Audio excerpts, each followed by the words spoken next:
All right. I'm Joe Turner, and this is the City Manager Unfiltered podcast, a podcast for city managers and other public sector executives. It is the most influential local government podcast in America. And today we have a unique episode. Um, I don't even know how to even articulate this, but I was arrested last week in Walton County, Florida, and I think I need to tell you guys about it a little bit. I think I need to be transparent and open and put all the cards on the table as much as I can and explain what happened. And with me today to help me tell my story is Theo Melanson. He is a former city manager in the state of Texas. He's in transition at the moment.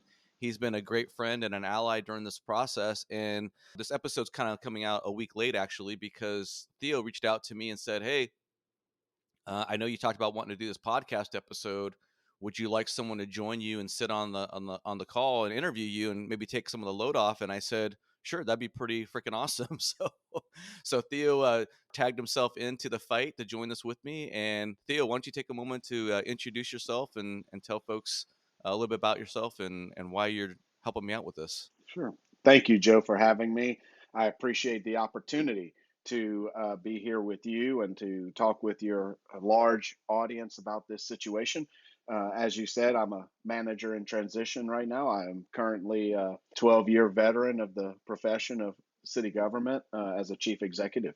One of the main reasons why my heart went out to you in this whole situation is because, as you have chronicled on a podcast previously, I have spent time dealing with the criminal justice system of my own. And so I know that this type of conversation isn't easy. It's not fun, but it is important to put all the cards on the table so that the general public, those members of AAME, members of your community, other professionals, that everyone understands where you are in the situation and so forth. So I thought it was very natural for me to reach out to you, give an opportunity for us to lift this burden together like you did for me previously. So it's an honor and a privilege to do this alongside you, Joe, and I'm really looking forward to exploring many topics with you in this podcast. Amen, brother. We work in a profession where our reputation and our credibility is of paramount importance. And I just simply don't feel I have the luxury to bury my head in the sand and just sort of like wish it all away. First of all, I'm not wired that way. That's just never been my DNA. The running, had a conversation with someone in the past, or I told someone, I don't really run away from conflict. And they go, "No, you kind of run toward the conflict."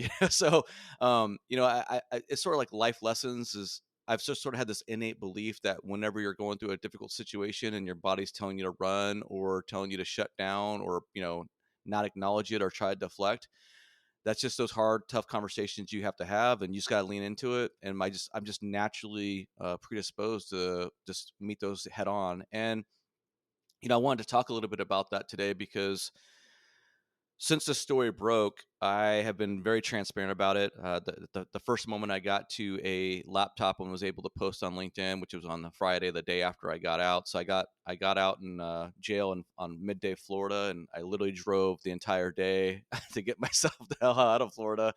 And drove to about 3 o'clock in the morning. Woke up the next morning, got some sleep, and posted my story on LinkedIn on a Friday. And then on Tuesday, my normal newsletter weekly release day, I put the newsletter out, and I also shared my story prominently in the featured article section at the top of the newsletter. And now we're doing this podcast that's going to go out to the masses so they can hear what's going on and hear my story. But I haven't bombarded my LinkedIn page with 2 posts a day or anything like that. Try to get my unfortunate story or post off the scroll or off the feed. You know what I mean? I've left it there prominent, so if anyone checks on my profile, they can see it. Not trying to hide anything, Theo. Basically, is what I'm trying to get at. And it's uncomfortable. It's embarrassing. It's you feel shame and embarrassment when you get arrested and you're mugshotted and all that stuff. It sucks. It's aggravating. It pisses you off. I'm filled with righteous indignation and anger. And, I want justice and I want to proclaim my innocence. I'm an innocent person. I believe that the facts will bear that out if and when we go to trial. And I'm pretty pissed off to be in this situation. It's a very serious situation, but at the end of the day, I've been doing this for 2.5 years, putting myself out there, Theo, on LinkedIn and in the public eye as a, a fighter, as a representative for the profession, as someone who advocates for managers in need. And now I'm advocating for myself in my darkest time of need. And that's sort of how we got here. That's sort of why we're doing this, I guess, Theo. Absolutely, Joe. On my end of things, the way I see it is that we're starting to see more and more in this day and age where public officials are having their credibility attacked in new ways.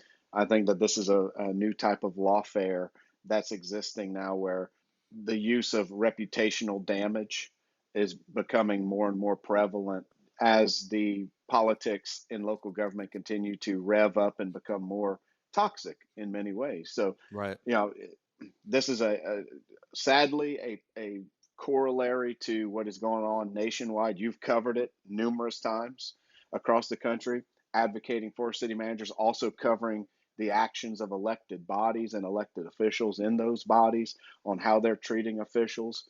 So I think that really what's going on here is that it is a re-entrenchment of why AAME is such an important part of the story.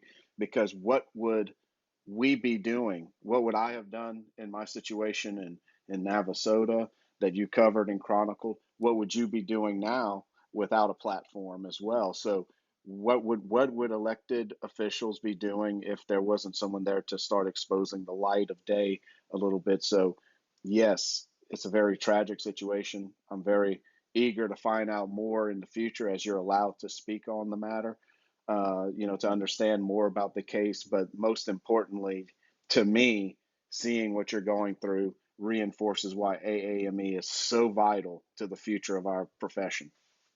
Amen, brother. And something I've never really shared with the public is that my experience down in Florida was largely informed or motivated me to get AAME off the ground. Now to be fair, I'd been thinking about AAME before I started that gig in Florida, but going through the ringer down there was a very trying and at times traumatic experience. And so I'd hoped that I could put Florida in the rearview mirror after I left and be done with it. But unfortunately, fate took a turn, and that is not the case. And now we're dealing with it today. And before we get into that, Theo, I guess we'll also tease the fact that you and we're going to do this in a two-part episode, I think, and we're going to talk about our respective stints in jail, right? Since we're since we both spent time incarcerated for brief periods, right? Definitely much two peas in a pod or a cell, if you take out the full pun there. Yeah, so we'll talk in part two about our stints in jail because both of us were aware that there was a warrant out for arrest before we were actually arrested, right, incarcerated. So we had some time to digest it. And coincidentally, we were both out of state at the time. I think if my memory serves in your situation. So yeah, we're going to talk about that in part two. And then before we move into this episode a little bit more fully, Theo, I wanted to take a moment to acknowledge and thank all the people who have reached out and expressed their well wishes and their thoughts and prayers. It's just been an amazing outpouring of support. I posted on LinkedIn, and there were dozens and dozens of comments there. I had people texting me and calling me on my drive across country when I got out of jail, and I wanted to give a special note. I hate to do this because I don't want to single out people and have other people feel like I'm neglecting them or don't care or whatnot. So it's always dangerous when you specifically mention some people. But I do want to specifically highlight some folks who have been just absolutely a true blessing. First and foremost, obviously, is my wife. That's been the hardest part about this whole ordeal is putting my wife through the stress of being arrested and the uncertainty. And she's had a lot to go through on that front. She's been an absolute rock. It's been amazing how she's responded to this entire ordeal and supported me throughout this process. And I'm a very fortunate, lucky man. She deserves to have a better husband than me, that's for sure. But she's been absolutely amazing, and I've just it's when you go through an ordeal like this, it either brings you closer to people or pushes you farther away from people. And I think you know that firsthand, Theo, because we talked about it in our interview when you went through some dark days. But it's brought us closer together. We're stronger than ever, and I just feel truly blessed to have her in my life. So I just want to say thank you to my wife, Christy. She's just a phenomenal woman. Then you have tough conversations of trying to share. How do you share you have a warrant out for your arrest and that you need to turn yourself in to friends and family, right? Those awkward conversations. But my brother's been there. He's been amazing. I love my brother. He's one of those guys where it's like, we'll kill each other, but if anyone else tries to kill us, we'll step. It'll be it'll be a knockdown drag out brawl. You know what I mean? So my brother's awesome. He's been amazing.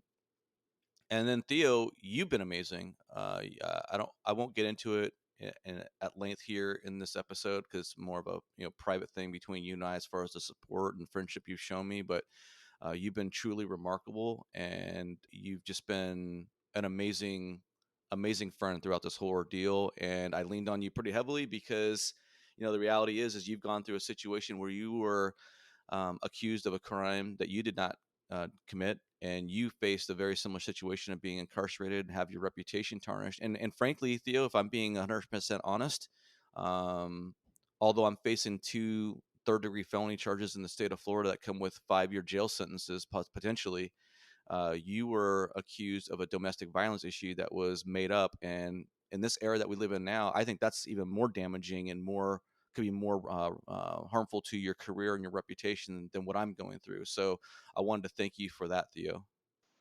Well, thank you, Joe. I'm just glad that we could, through this tough time, kind of work through and understand kind of your situation. Each state's a little different. So some of it was trying to understand the procedures, because they're different in different states. But overall, I'm just glad I could help in small ways. Obviously not in the ways that I wish I could help. Obviously I wish I could wave a wand and it all go away. Yeah. But being able to help in whatever ways I could, I'm glad I could. And if I could just say, I think it's uh, amazing that the minute you're getting out of jail, you're thinking about, hey, I need to let AAME members know. I need to let my peer group know. I think that was important and great, and really showed where your priorities are for the profession. And so, thank you for that as well. I thought that was very classy on your part. Well, thank you, brother. You gave me some. You were giving me some wise words of wisdom during this period of time, and some Stoic philosophers and whatnot, and things that you can control and you can't control.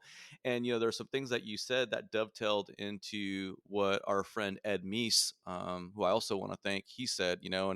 And Ed Meese, Polson, Montana city manager, he's been on my podcast as well.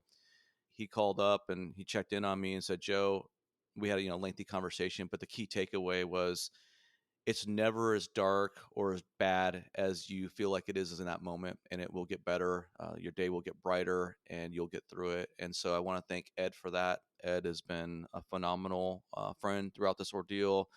And then two other names I want to quickly mention, and that is Daniel Rosemond and Scott Trujillo. Daniel Rosemond is just, him and I, we have a special bond, a special relationship. Even though we've never met in person, we've maintained a strong friendship over the last couple of years. And he's gone through a lot. I've gone through a lot now. He was very gracious with his prayers and thinking of me and put me in touch with some potential legal support. And so I want to thank Daniel for that. And then also, it's pretty wild. I met Scott Trujillo for the first time in person.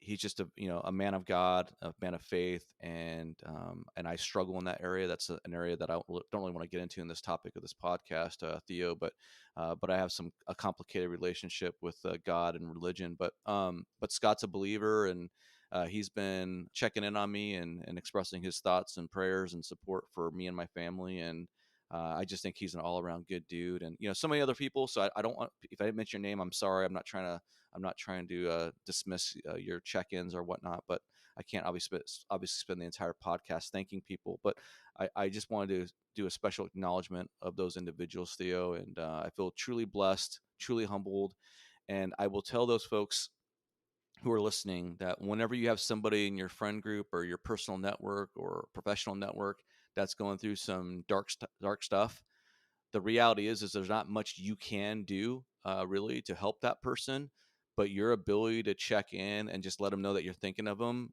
does mean an awful lot. And that's something that I would like you all to really think about. If you have somebody who's going through something, just drop them a line, drop them a note, because even though I know that all the individuals who are reaching out can't really do a whole hell of a lot for me on a tangible, nature, Theo, I did know that it made me feel good. It was uplifting and motivating, and kept my spirits high. So I wanted to give an acknowledgement to all those individuals.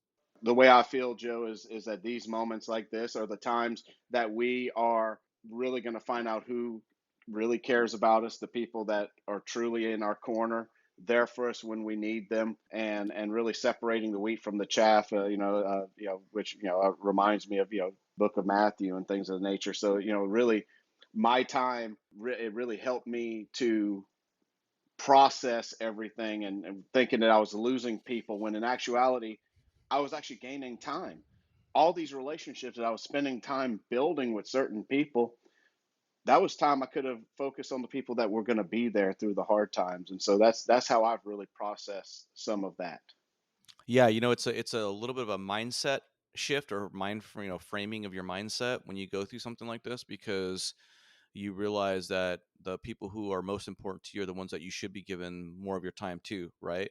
And I've talked about that kind of in previous episodes. For example, I had that interview with Seth Winterhalter, and we talked a little bit about some of my self, reflection or introspection when it comes to the time and attention I provide or give to my wife. I'm kind of I don't want to say I'm a workaholic. I don't think that's a correct adjective for me, but I do enjoy working, and I don't really have many hobbies, so I'm constantly kind of working on what I've been doing with LinkedIn or AAME, and so you get a newfound appreciation for, like, man, maybe I need to spend more time with the people that truly matter, right? And so, yeah, man, it's been an interesting journey. It's been eye opening. It's got lows, obviously, that you can get down and feel pretty beat up when you're going through something like this. But there are moments of highs, and you in sort of like clarity, I guess, is what I'm looking for. Maybe not moments of highs, but moments of clarity, that going through a situation when you're going through, you know a tough event. I mean, it starts to crystallize some things for you. That's for sure. That's for absolute certain. So Yeah, I understand completely what you're saying. I'm a strong believer in really trying to control what you can control. It really was something that was a problem in my career for a long time, was worrying about everything that I couldn't control. And so unfortunately, in situations like we had for ourselves, a lot of people have a lot of power over what comes next. But what we have are the things that we can control, and to live within ourselves in that situation. So I know it's hard. It was hard for me. I know it's going to be hard for you, but mount your defense. Be ready to answer those questions when the time comes, and those are the things you can control. Everything else is in a greater power's hands at this point. Well, Joe, obviously the main point of us being together here is to talk a little bit about how'd you find yourself in jail, some of the background of how you got there and so forth. Obviously, you're innocent until proven guilty in this country.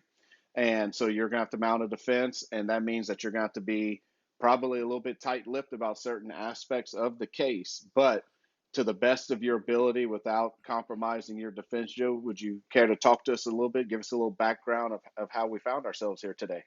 yeah, Theo, that's the most frustrating, aggravating part of this whole process, is that I'm a fighter by nature. I don't like to retreat. I don't like to sit on my hands. I like to be moving forward and being proactive, especially when you feel like you didn't do anything wrong. I feel like I'm basically being persecuted here. I feel like this is political lawfare. This is a political hit job going on here. And it's important for me to speak up, to try to give those who follow me, who listen to me, who believe in me, clarity or a better understanding of what the machinations are and why we're here in this predicament. When I say we, that means me and my former boss. So, I guess that's your first clue, is when an assistant county administrator and the former county administrator are both arrested on identical charges. I guess people can read that as definitely being related to our professional duties. This wasn't me going out having child porn or something on a computer, or get into a bar fight and arrested for assault and battery or something because I got intoxicated, or something like that, right? This is related to our work duties. And so I guess the first thing I'll do is I'll just sort of read, although I posted this on my LinkedIn. It's not it's like the charging docket or document, or it's called the information with a capital I. I don't know how Florida legal terminology works, but what I'll do is I'll read the two paragraphs for the two charges to the audience that's listening, so you can see what I'm accused of. Before I read this, I want the audience to know that my specific time or duration of employment with the Walton County as the assistant county administrator was very brief. It was about 3.5 months long. Okay. So I was hired on and started, I think it was Monday, October 9th, if that's memory serves correctly. And I basically was put on leave around January 22nd or 23rd or something like that. Okay. And so you're going to see that this was a very narrow window of time. It also covers a Thanksgiving holiday break, a Christmas holiday break, and New Year's all in that as well. So this information slash charging document from the state of Florida reads: Ginger Bowden Madden, state attorney for the First Judicial Circuit of Florida, prosecuting for the state of Florida, charges that Joseph James Turner, between October 10th, 2023 and January 22nd, 2024, at and in Walton County, Florida, did unlawfully, knowingly, and intentionally intercept, endeavor to intercept, or procure any other person to intercept or endeavor to intercept any wire, oral, or electronic communication, to wit, text messages and or iMessages and or the like, in violation of sections 934.03, 1A, and 4. Count two. Further information makes that Joseph James Turner, between October 10th, 2023 and January 22nd, 2024, at and in Walton County, Florida, did unlawfully, willfully, knowingly, and without authorization disrupt or deny or cause the denial of the ability to transmit data to or from an authorized user of a computer system, computer network, Walton County, the property of Walton County, in violations of section 815.061A and 2B. All right. So, Theo, those are the two charges. That was the information sheet. That's what I had to turn myself into. Me and Quinn Robertson, the former county administrator who hired me. He was hired on in late June of 2023. So he's only spent a few more months there than I did. And I'm going to kind of unpack that in a moment. But I want to make something very clear about these two charges. Okay. Um, One, neither Quinn nor I hacked into anybody's personal device. We didn't hack into a computer network. We didn't misrepresent ourselves. We didn't commit any sort of identity fraud. We didn't, pretend to be somebody and try to get access to two-factor authentication, verification. We didn't use anybody's email address to log into any account. Nothing like that. I want to be very, very clear. All that happened was we came into possession of an iPad that was owned by Walton County, the government of Walton County. Okay. This iPad had been issued previously to a former employee and then turned in after that individual had left. And in conjunction with additional information that we had been provided to us by our HR director and others, we believed we had seen or witnessed potential criminal violations of state law. And so my former boss and I, we contacted, we contacted the Walton County Sheriff's Office and asked them to investigate what we'd seen on this device. Okay. This was in December of 2023. Okay. Fast forward a year later, we are now being charged with two felonies related to this episode. Now, I will firmly argue that Quinn and I were acting in good faith. We were authorized to have access to this device. He is the former county administrator. I was the former assistant county administrator. And simply said, uh, we were trying to blow the whistle on things that we thought were improper or illegal. And I'm just going to leave it at that. Okay. So I firmly, fully believe that this is a political retaliatory response. This is political lawfare designed to destroy the reputations of myself and Quinn. I also want the audience to understand that shortly after Quinn was fired in January of 2024, he filed a civil lawsuit against the county for wrongful termination that is currently ongoing. And I believe that this charges against both him and I is retaliatory in nature in order to dirty him up in terms of that lawsuit and to probably exert pressure on him to either withdraw that lawsuit or settle or what have you. Now, Theo, I'm a fighter. I'm an aggressive person.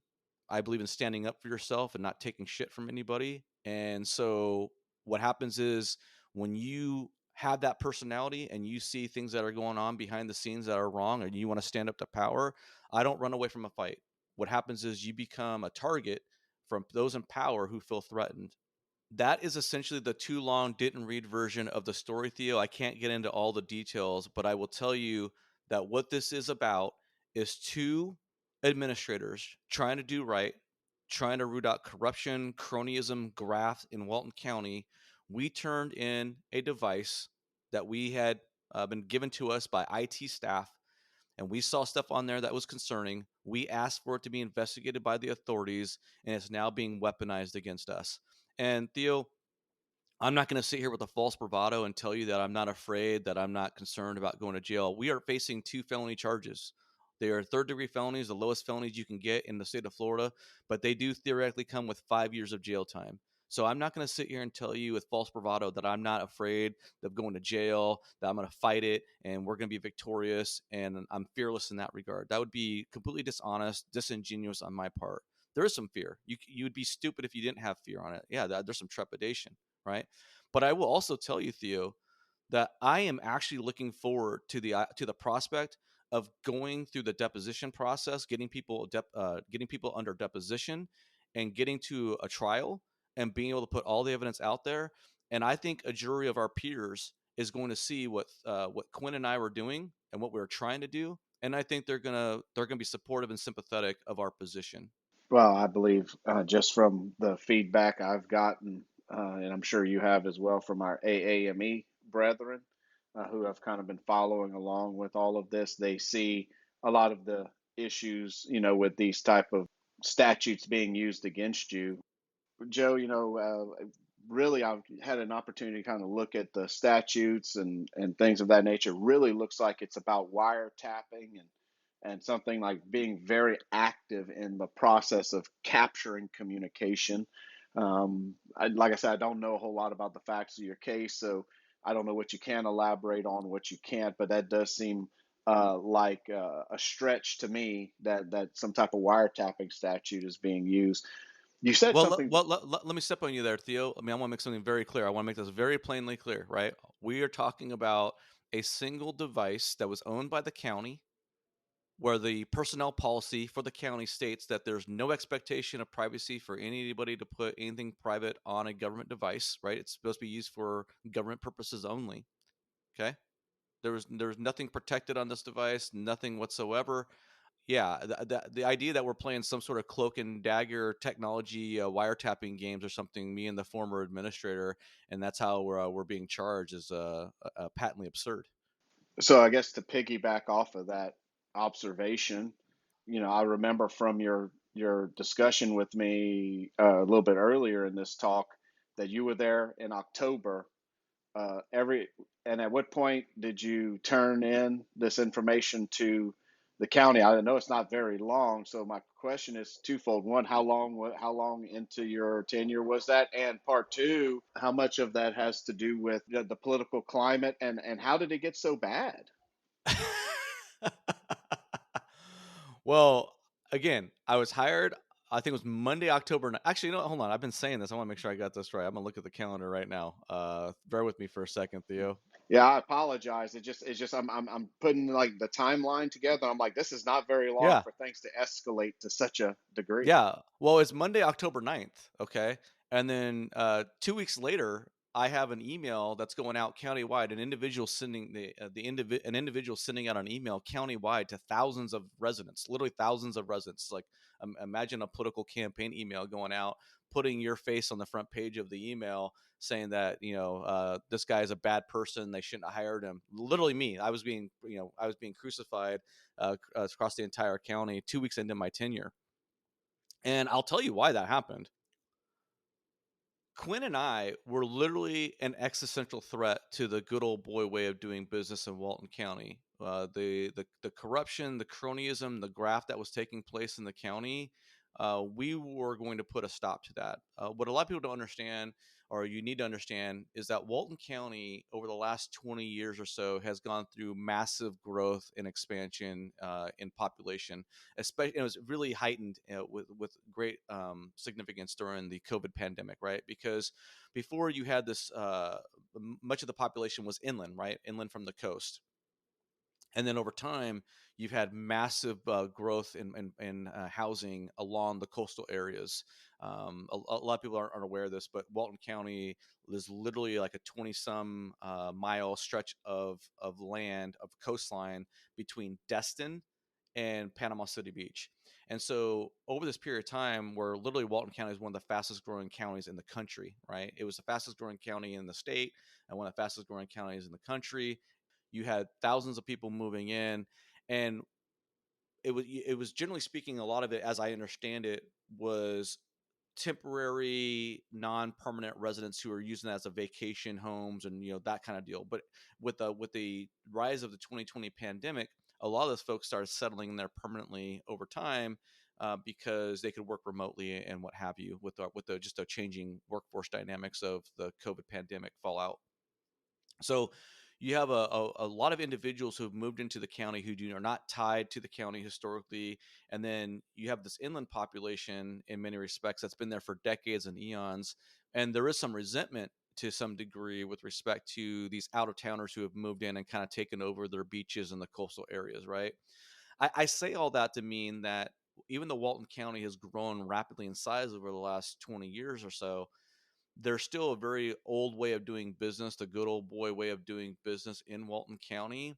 And so that was threatened by the rival of Quinn and I. Like, right, we believe in operating efficient, accountable government, treating people fairly and consistently. And so we were putting a microscope to everything that was going on in that county. You know, when I was going after the ICMA, for example, during the James Freed scandal, Theo, and I've experienced this in other aspects of my life too, is when you are the individual who's first through the breach, or you're willing to say things that most people aren't willing to say, or you're willing to do things that most people aren't willing to do because they're afraid or they're fearful, then what happens is you send up a flag, right? You send up a bat signal, you send up a beacon to everybody saying, okay, these people are different. And that's what Quinn and I did. We sent up a bat signal and said, hey, business as usual in Walton County is no longer going to happen. Like, it's over. It's done. We're taking a wrecking ball to it. At the risk of alienating some people politically on this podcast, we were the Department of Government Efficiency. We were Doge for Walton County before there was even such a thing as Doge being talked about in national politics and now state politics across the country. We were going to take a wrecking ball to the status quo, and what you had was a violent rejection and opposition to that by the status quo, the the power brokers. Okay, so it's like, think of, like, when you do an organ transplant, you have a body, doing an organ transplant, the body wants to reject that foreign organ, right? That's just that's what happens. So we were an existential threat. The third day on the job, so I got hired October 9th, if I remember correctly. Wednesday the 11th is when I wrote up a department head, because they had taken 4+ years to switch over from one software vendor to another, and the county had basically been paying for two licenses or two different vendors for like multiple years. It was just an absolute waste of money, right? It cost thousands of dollars, just that one incident. Now, this planning director who got written up was not happy about it. Never been written up before. This person has, been in been a part of that community, part of that organization for decades, for eons, right? Part of the, I mean, just entrenched. And this director also had a very close relationship with an attorney who's also a power broker in that county, and that attorney has a very good relationship with developers. You can see the connection, right? Developers go to this attorney. This attorney has a relationship with the developer. Projects get greased and slid through the pipeline, easy peasy. The attorney's funding campaigns for commissioners. You can see how, when Quinn and I basically go in there and we put a department head on notice that you need to ship up or shape out, that could be considered a very dangerous proposition, right?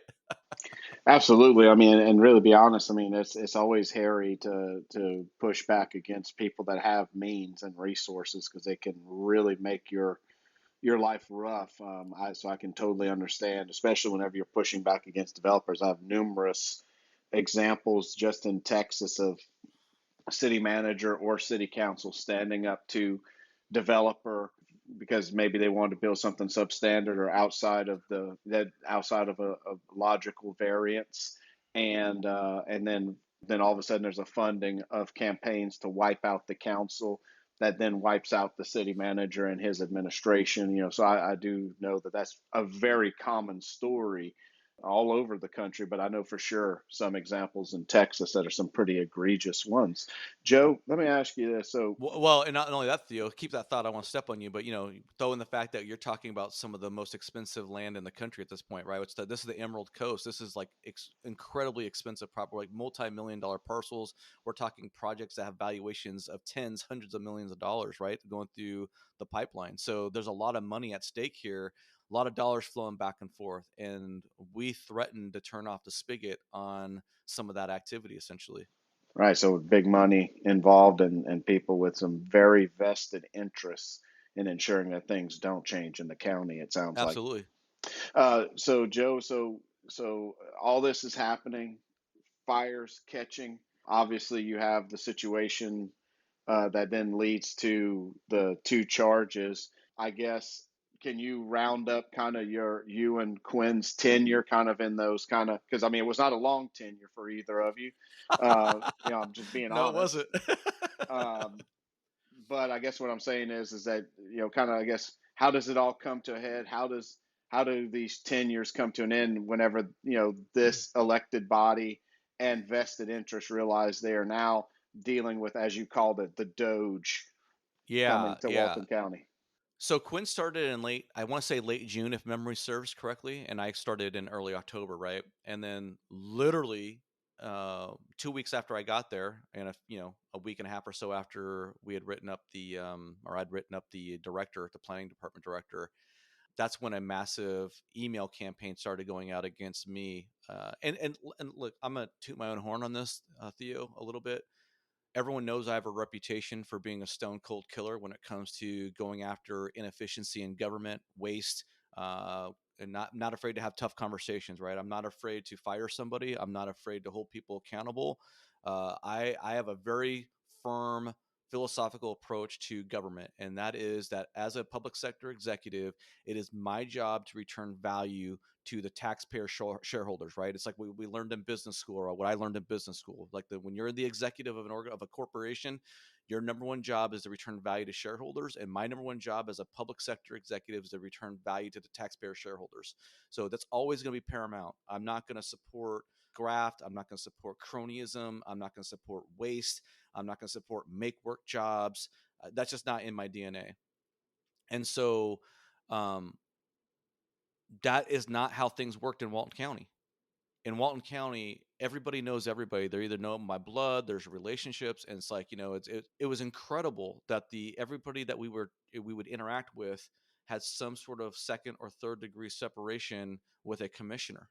You know what I mean? It's wild. And so every time you're trying to do something, you're alienating and pissing off people who have a connection to a commissioner.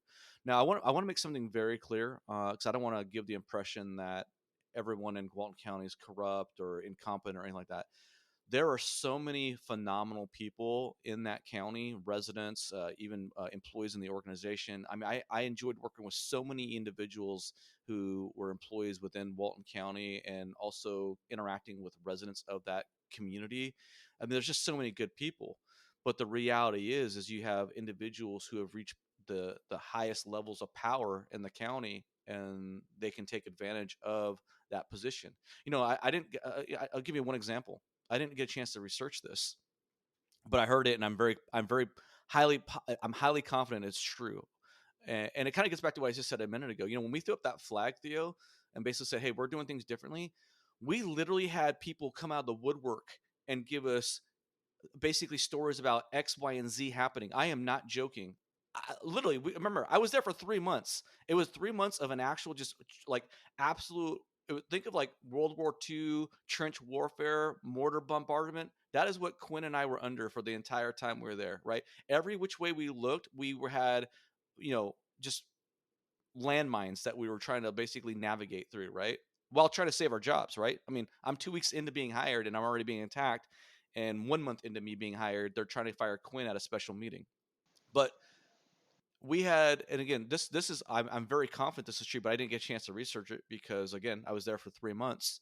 Is one of our commissioners was rumored to had taken advantage of an employee perk and had their MPA, their master's degree, paid for fully by the taxpayers because they were classified as an employee. So instead of employees being able to go and get a get a bachelor's or a master's degree and advance themselves, right? Because there's limited funds for these types of benefits, right? For these perks. You had a commissioner who supposedly did this. I mean, it just went on and on and on. It was just wild. It was just wild, Theo. So when you throw up the beacon, when you throw up the bat signal, and you show that you're impervious to these attacks, right? Like Quinn and I were impervious to the threats. Like we were going to do what we were going to do. We were going to bring accountable, efficient government to Walton County, and so we were attacked viciously for it. And but when you show that you have that backbone, people look to you and they are pleading with you to be. I don't want to have a Jesus complex or like that, but I mean, I don't, but to be the savior, to save the day, right? To go in and actually go up against the corruption, the cronyism, the graft, and that's what we were facing in Walton County. So it was a wild time, a very wild time. Well, I mean, the story is not terribly surprising. I mean, there are places that are desperate, desperate for good governance, and they know that they have the resources if they could just put everything together and be efficient and effective, that their local government could do so much more than what they're getting already. So I think what happened is you and Quinn show up, you guys give people hope. They're feeding you a lot of information from all over the place because for the first time in probably a long time, they felt hope.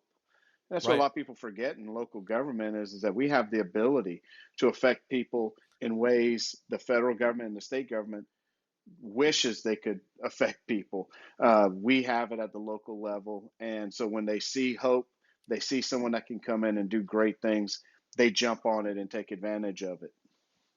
Absolutely, absolutely, Theo. Joe, I guess the question becomes this, so as you are uncovering all of these things. Yeah, as you said earlier, you end up turning over some information to the sheriff's office along the way. While all this, the politics are ongoing, you said that 1 month into your job, they're trying to terminate Quinn. I guess so. What happens as you're kind of winding down your time? Because I believe, as you said, it was something around 3 months or so that you're assistant county administrator. So I guess let's kind of Yeah, take us into that. yeah. So I get hired in October. Middle of November, there's a special meeting called where they try to fire Quinn. That's the first time we survived that episode. And make no mistake, a termination of Quinn means a termination of me as well, right? And so you fast forward to December. They try a second time in December to terminate Quinn. Again, this is around the time that we turned the device over to the authorities and asked them to investigate. And then you fast forward to January, around January 22nd or whatever that date was in January. There was an actual meeting where dozens and dozens of residents who support us showed up and spoke on, and a couple dozen spoke on our behalf. We had unanimous support from the people who showed up. But in that January meeting, Quinn was fired. Now, the day before that meeting, I would like to highlight is when the sheriff's office, the investigator, came in to speak with me and Quinn one on one. And in those conversations with each of us, this investigator told Quinn and I that all the stuff that we wanted to investigate. And by the way, I didn't get into it in this podcast. I mean, I could write a book on this whole 3 month episode. But in December, not only did we turn over the device and ask them to investigate what was on that device and things related to that device, there were other things that we wanted them to investigate in addition to that predated our arrival. Okay, and I'm not going to get into all the specifics here, but long story short is, the Monday, the day before Quinn ultimately gets fired, this investigator comes in and says, hey, all that stuff you want us to investigate? Well, we're not investigating that. There's no there, but we are investigating you guys for multiple felonies. And so Quinn had to inform the chairman And then we get, he gets whacked out the next day at that commission meeting, and I was put immediately on leave, and then I was summarily, well, I technically resigned at the end of my probation period in April. When we were informed that we were being investigated for felonies, I pretty much chalked it up to power broker, power play games to get us out of the county. And once we were gone, it was pretty much nothing. What the battle's over at that point. We've been removed from the organization, and I didn't really think it was going to go much more beyond that. I did have some concerns that because Quinn was going to file that lawsuit, and I knew ahead of time that he was going to file that lawsuit, that it could be used and weaponized against us. But I just pretty much thought it was going to be over at the end of the day, and unfortunately, it's reared its head now a year later. Why it took him a year plus? When you look at some of the timeline that's going on with this civil lawsuit, there's speculation that there's some sort of nexus, but again, I can't prove it right now. Sure, sure. And so as y'all's time was winding down, Joe, I mean, you said there was a November meeting, December meeting where they were trying to obviously oust Quinn, which would then oust you. Yeah. Were they listing or elaborating on any reasons? Were they giving any reasons as to why they were looking at a change so quickly in Oh, administration?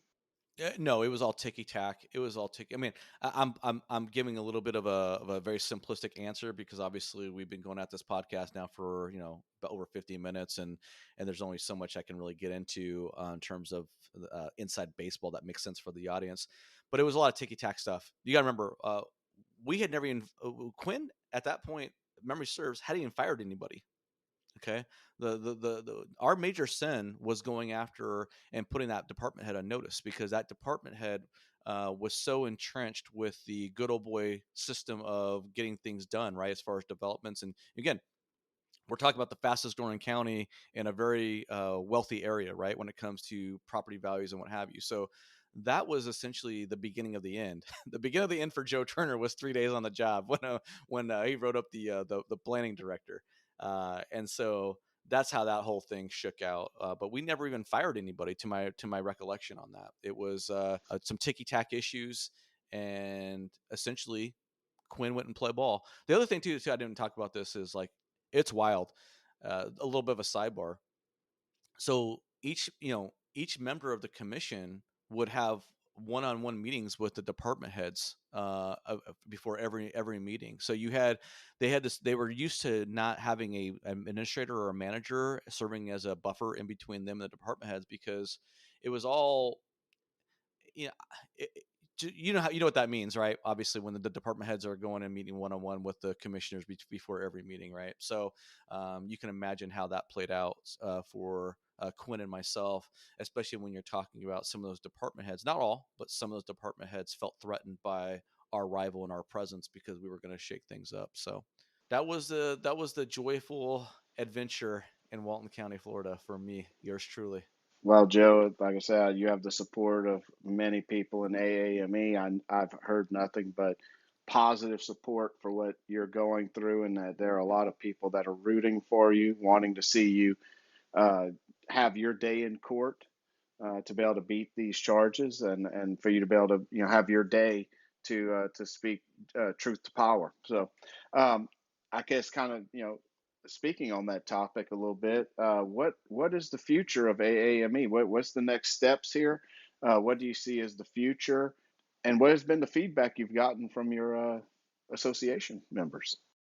Well, Theo, outside of the stress and pain that I've caused my wife, or this whole episode has caused my wife, right? Which I take responsibility for because she married me and I'm her husband, and no man wants to subject their wife to this level of discomfort, stress, or what have you, right? We're designed to protect and take care of our family, and in ways I feel like I've failed on this front. That's part of the humiliation and shame that comes with being arrested in a situation like this that really pisses me off, is that you bring that on your loved ones. But the second thing that I've been concerned about is, okay, does this tear down everything that I've been working on for 2.5 years, right? And it's possible it does, Theo. I'm not going to sit here and delude myself or suggest that people aren't going to fall away. I think there will be people who will decide to turn away from AME or not join or not renew. I get that. I've already experienced some vendors who have turned away from me, and I've lost thousands of dollars as a result of this episode because I had to be transparent and disclose my situation to them. I think that was the ethical, honest thing to do.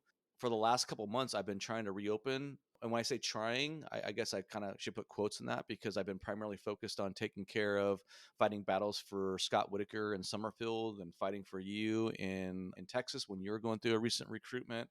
And so I've been sort of kicking the can down the street because I just really haven't been motivated. I'm not motivated to have the largest organization. Like I don't, since I've said this since I began talking about AAME, I don't have a desire to have a 13,000 membership organization.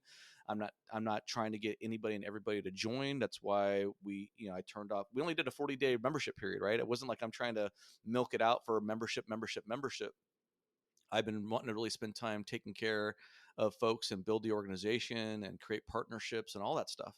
So I'd wanted to reopen the membership, and then I get hit with this warrant, and I'm like, well, I don't feel like I can reopen right now until I actually be transparent and communicate what's going on so people can make an honest, informed decision and decide whether or not they want to continue with AAME, right? I truly believe, Theo, that although some people are going to fall away, that we're going to move forward. That what I'm going through in Florida is exactly why I started the American Association of Municipal Executives. I didn't really want to be my own personal case study for the existence of the organization, to be honest. But that is the truth. That's what's going on here. This is political lawfare. This is a politically retaliatory episode, and I'm going to fight, and we're going to keep moving forward. And some people are going to fall away, and some people are going to be even firmly or more firmly convinced that this is the organization that we need for this profession. There's nothing out there like it. You know that. Everybody else knows it. There's nobody out there fighting this battle for managers when they're going through it. And we're going to press forward. And if people decide to abandon me and abandon AAME, then so be it, Theo. But that's what's going to happen. We're going to march forward. We're going to keep fighting. We're going to be undeterred, and I'm confident that many people who've been following me for the last 2.5 years will hear what I've been saying here on this podcast, will read my post, and they're going to give me the benefit of the doubt because I am innocent until proven guilty, and I'm confident that I will be victorious in a court of law.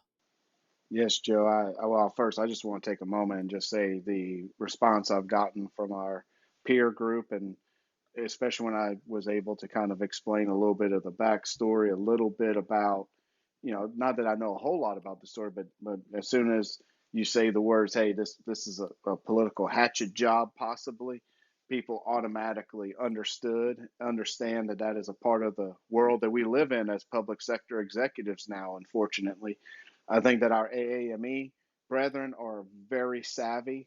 They understand the situation. They understand the precariousness that even their jobs have in regard to how easy it is for people to make allegations. And I believe that what you're going to find is that our AAME brethren are all going to, at the very least, understand the situation. Will some fall away? Maybe not renew. Sure. I mean, that's just, but maybe they weren't going to renew anyway. I mean, so some of it is we don't, some of that causality is going to be hard to bring together. But, I one of the things that I really have enjoyed about AAME, Joe, has been making new friends that I've not had before, building new relationships I would have never had. And your situation really hit home with me because I dealt with it myself. And I really feel it's important I say this. We have city managers, county administrators, other public sector executives across the country that are either in transition or they are going through a hard time. Maybe they're having a tough go either personally or professionally with their body that they answer to. If you know of someone going through those situations, I think this is a great time for you to think about reaching out to that person, because the people that reached out to me when I was in my darkest moment, it is seared in my brain forever. The people that took the time to pick up a phone, call just to check on not if I still had my job or not, but how am I doing as a person? And this would be a great time if you know somebody in your respective organizations, in your state organizations, take a little bit of time and reach out to those that are in dire need of being treated like a human being and know that they're not just another number in an association. Right. So true. So true. Joe, as we're wrapping up here, I know that there's a burning question that a lot of people have that are listening right now. And that is, with all this mess going on, all this stuff that you're having to go through, number one, they want to know how you're doing. And number two, how can they help you in this dark time that you're going through? Yeah, I'm doing good.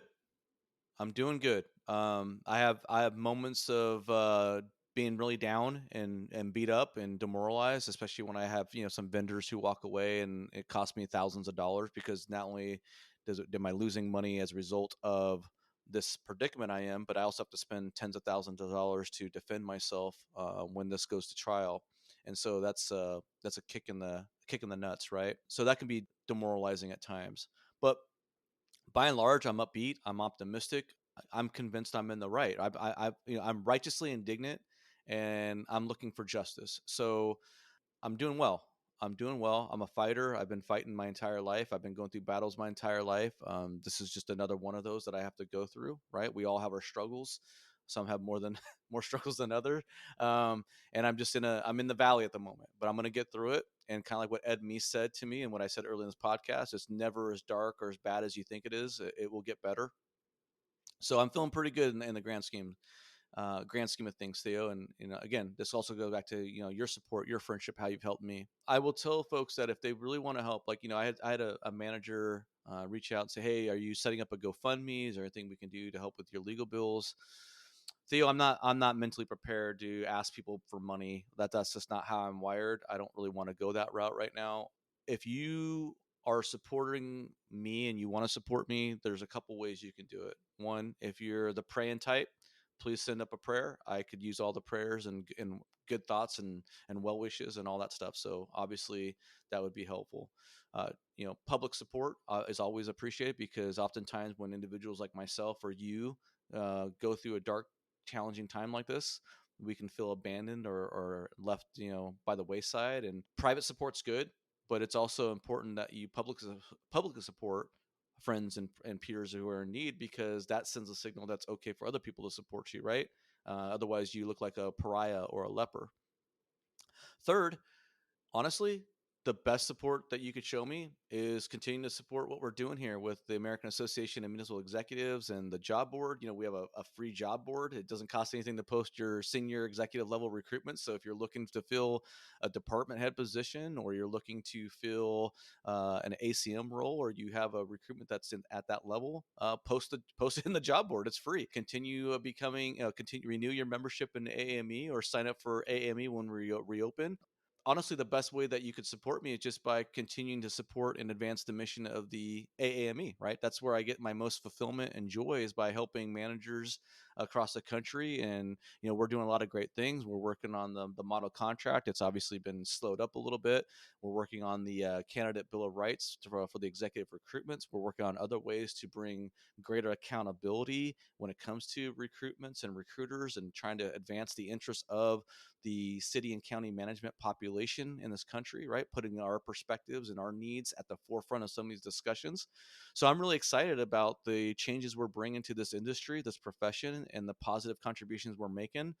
And that's the best way to support what we're doing, is continue to support AAME. So that's what I would say, Theo. Well, and Joe, we have so much going on. I mean, some of it we're working on together, the model contract and the Bill of Rights, as you've been alluding to. And the truth is that we're providing value. And, it's like I'm trying to take this time that I'm in transition to kind of give back to the association, because so many people reached out to me when I was having troubling times and things of that nature. So my way I can give back as well, I have a little bit of free time, put some value back into the organization, so Yeah. that the value is there, so that people want to stay in the association. And so I would really implore people that if you have a skill set, something that you can do that can really help us build value in the association, this is a great time to be helping enhance that value, so that the dues that are paid on an annual basis, really pay for so much more than just an association. It pays for the things that we're talking about here, the ability to go into a contract negotiation confident of your market value, you know, changing an industry where executive recruiters are treating city managers and county administrators and other executives in searches with the dignity that the title of the job demands. So That's right.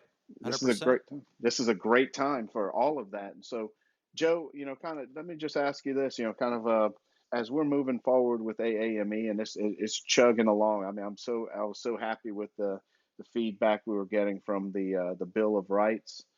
Are we, just to give a teaser for the future, are we? What initiatives and where are we on those initiatives so that people know that AAME has not stopped, that the ball is still rolling right now?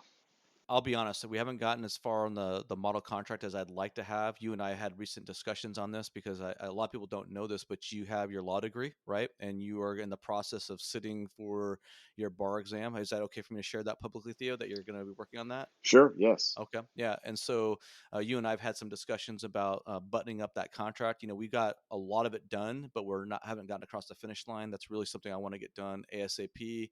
We had that Bill of Rights we talked about. We already got a pretty core, solid list of ideas on that we're pretty close to coming to the finish line on that. Once we get that Bill of Rights finished, then we have to go through the next step of starting to educate the governing bodies and the recruiters about what our expectations are. So we're going to need some assistance with people who want to volunteer and help with that sort of outreach, right? The education component of it, because it's one thing to have a Bill of Rights, but if nobody knows it exists and no one's talking about it, then it doesn't really have a positive impact on the profession.